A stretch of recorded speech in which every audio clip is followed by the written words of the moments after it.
अहो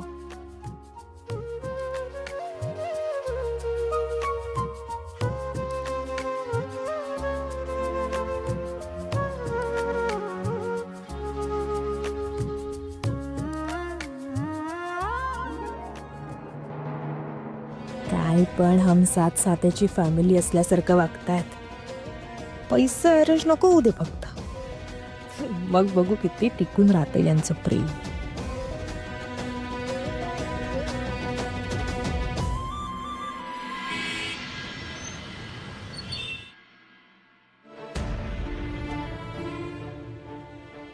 मी काय म्हणतो दादा, मी जरा ऑफिसला जाऊन येतो. जरा बघतो तो राघवचा काही पत्ता मिळतोय का, सापडला तर बघू ना, काहीतरी होईल रे व्यवस्था. अरे मी तुला तेच म्हणणार होतो, तू इथेच थांब, मी जाऊन येतो. नाही रे, कशाला थांबणार, तू नको जाऊस, मी बघतो, थांब जरा. अहो असं काय करताय तुम्ही? आत्ता कुठे तुम्हाला बरं वाटतंय, पुन्हा तानाचं कुठे फिरणार आहात? पुन्हा आजारी पडाल, नका ना असं करू. का असं म्हणून कसं चालेल, जावं तर लागेल ना, पैशाची व्यवस्था करावी तर लागेल ना. काय ना, माझ्यामुळे तुमच्यावर हा प्रसंग आलाय, यावरचं सोल्युशन मी काढणार. बरं ठीक आहे, थांब थांब थांब, मी येतो तुझ्या बरोबर. चल आपण जाऊ दे. चल.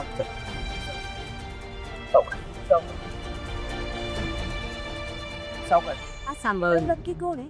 काय? तेलंग कोण आहे?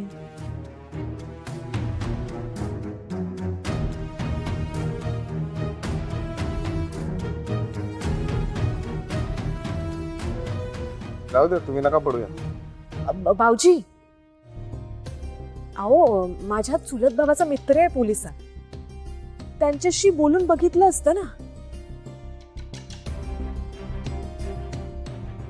नाही म्हणजे आपल्या ओळखीचे असल्यामुळे आपल्या बाजूने उभे राहतील ते. हो, तुला आत्ता सुचलंय हे. मी पण या घरातलीच आहे ना. आईंचे मुलांचे हाल बघवत नाहीत मला पण.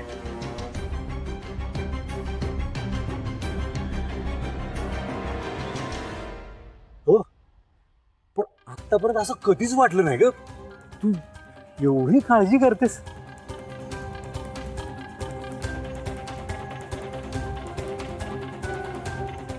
मला असं वाटतं दादा, आत्ता या क्षणी आपल्याला जी कोणी व्यक्ती मदत करेल ना, त्याकडून आपण मदत घ्यायला हवी. ठीक आहे ना, तर म्हणतायत तर ऐकून तर घे. भाऊजी, मला ना त्या तेलंगचे सगळे डिटेल्स द्या, मग मी बघते त्यांच्याशी बोलून काही होत आहे का ते. त्याचं नाव आहे जगन्नाथ तेलंग. शुभम फायनान्स कंपनी नावाची एक कंपनी आहे, मलाड ईस्ट मध्ये त्यांचं ऑफिस आहे. ठीक आहे, मी बोलते त्यांच्याशी. नाही काही झालं तर आपल्यासाठी खरंच खूप चांगलं होईल.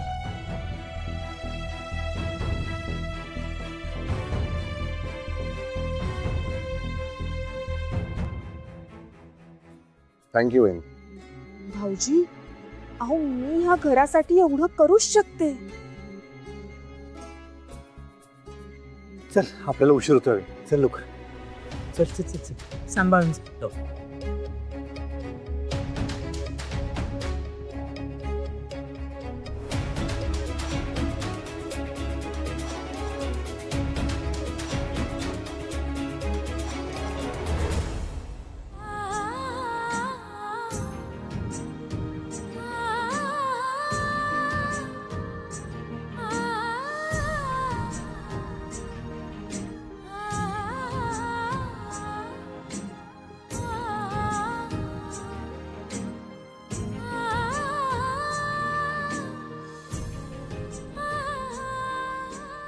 आई,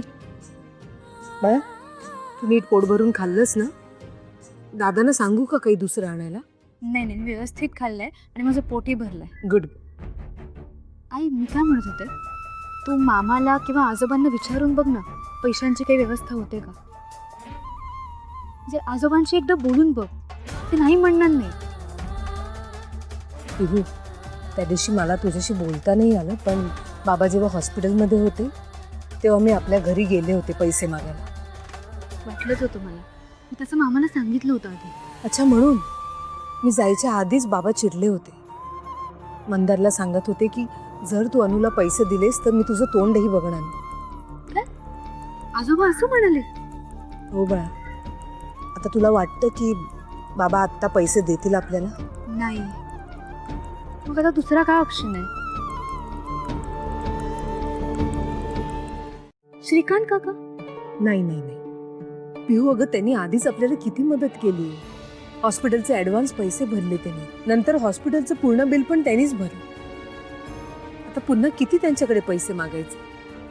खरंच पिहू, लाज वाटते ग मला. पण मग आता कसं करायचं? बघते पिहू, माझ्या कॉलनीतल्या मैत्रिणी आहेत ना, त्यांना विचारून बघते. जर काही मदत केली तर.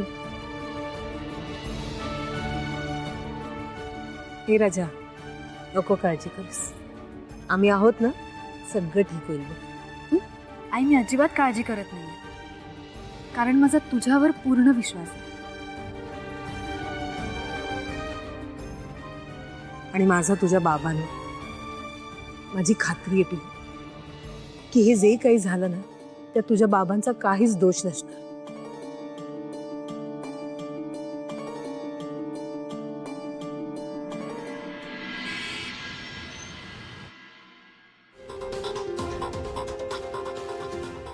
मला अपेक्षित होतं. तू घरी होतास म्हणून नाही नाही, तसं नाही आहे ते. आता आता सगळंच माहिती आहे ना सगळ्यांना. त्यांनी हे जाधव, मला सांग, लॉक काय तू उघडला नाहीस ऑफिस? साहेब, मला पण तेच कळत नाहीये. तुम्ही यायचं बंद झालात आणि थोड्या दिवसानं मी आलो तर मला कुलूप दिसलं. आणि राघव साहेबांचा तर विचारू नका. म्हणजे अहो, तो तेलंग आलता वसुलीसाठी. राघव साहेबांनी कसं तरी हँडल केलं, पण 2-3 दिवसांना परत आला आणि चांगलं धमकवून गेला. म्हणून राघव साहेब घाबरून येत नसतील आणि हे लॉक पण त्यांनीच लावलं असेल. आज तरी ऑफिस उघडं आहे का बघायला आलतो. नाही, हे आजही ऑफिस उघडणार नाहीच आहे. जातो. पण मग साहेब, मी कधी येऊ? नाही, मी सांगतो तुला, जातो.